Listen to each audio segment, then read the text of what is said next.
If you spend enough time reading articles or watching videos about a life outdoors, you're bound to come across the phrase, leave no trace. Leave no trace, which we often abbreviate as LNT, describes a set of best practices for enjoying and protecting our outdoor spaces. Let's talk about the basics.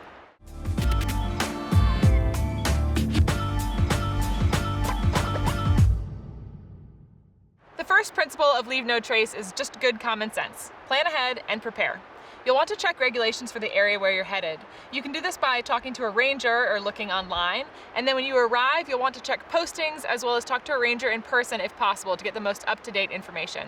Certain areas are going to have restrictions on campsites, on whether or not you can have campfires, and certain regulations on how to store your food, and it's important that you follow their rules. Next, camp and travel on durable surfaces. This means you want to avoid creating new trails wherever possible. When we say durable surfaces, we mean ground like this, hard-packed ground or soil, not a lot of vegetation, lots of rocks.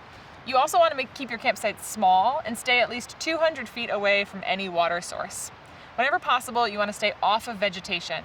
If you're camping in an area where it's a pristine area, meaning that there are not established campsites, disperse your camp even further. This is essentially just to minimize the amount of impact that you create in one section of ground so that other people don't come and camp there as well.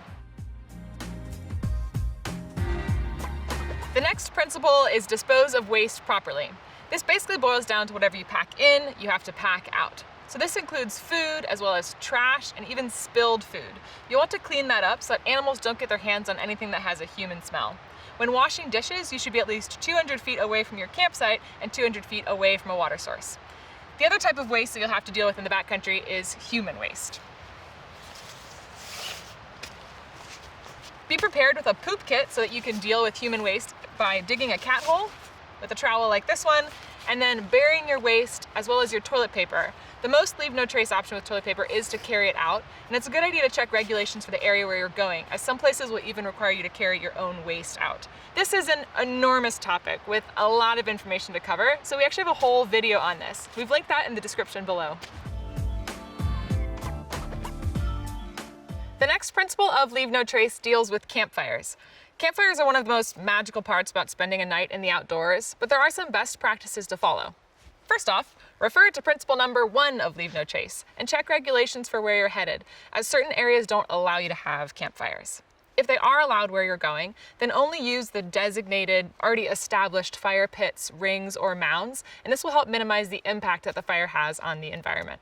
If you choose to gather your own firewood, gather things that you find on the ground and stick with sticks and twigs that you can break by hand. Never cut wood off of trees, even if you think they might be dead, and leave larger logs alone. Dead trees and these large logs actually play an important role in the forest, and they're best just left where they are. If you choose to bring your own firewood, don't bring firewood from home, as you may accidentally introduce invasive species or insects into the area. Instead, buy firewood locally and then burn it wherever you are camping. When you're all done enjoying your fire, you want to make sure that you burn your coals down to ashes and then put the fire out completely. Then you'll scatter the cool ashes, and this will help reduce the impact of the fire and also reduce the risk of the fire spreading. The next principle is leave what you find. Don't mess with historic structures and leave natural formations and plants where they are. We don't want to be those people who ruin 1,000-year-old natural wonders for everyone else. The next principle of leave no trace is respect the wildlife. We don't want to feed the animals, approach them, or follow them. We also don't want to harass the animals or allow our pets to harass the animals. This can be as simple as trying to get their attention so that we can get a good photograph. Remember, we are guests in their house, so let's be good ones. Another aspect of this deals with storing your food properly so that animals can't get to it. This is a big topic, so we have an entire video on it, and you'll find the link for that in the description below. The last principle of leave no trace is pretty straightforward. Just be considerate of other visitors. Camp well off the trail and yield to uphill hikers and all stock animals. Keep your pets under control and just in general show respect for the other folks that are out there. If you're new to LNT, this might seem like an overload of information. So just try checking your decisions against these principles and eventually it'll become habit.